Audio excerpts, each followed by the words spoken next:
হ্যাঁ, বলছি। আমার কথা হচ্ছে আমরা আমরা এই আহ, দেশটাকে যেই স্বৈরাচারকে হটিয়ে যে একটি পর্যায় দেশটা চলে আসছে, সেই একটি পর্যায়ের ভিতরে যদি আপনারা এইটুকু ঐক্য না করতে পারেন, এইটুকু ঐক্যই যদি না বানাতে পারেন, তাহলে আপনাদেরকে আমরা বিশ্বাস করব কি জন্য? আমরা যারা ভোটার, আমরা আপনাদেরকে কেন বিশ্বাস করব বলেন তো? কেন বিশ্বাস করব আমরা? কারণ আমাদের ভোটেই তো আপনারা নির্বাচিত হন।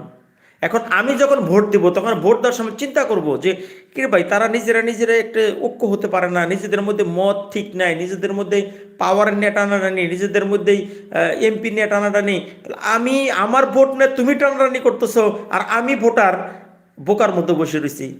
হ্যাঁ, আমি কেন আপনাকে ভোট দেবো তখন বলেন তো?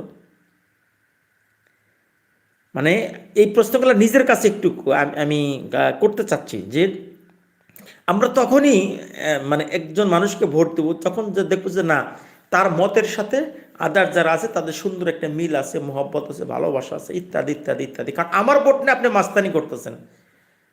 তা আমার ভোট নিয়ে যদি আপনি মাস্তানি করেন, আপনাদের মধ্যে যদি আপনার ঐক্য না থাকে কিংবা ভালোবাসা না থাকে, তাহলে আমার ভোট নিয়ে তো আপনাকে মাস্তানি করার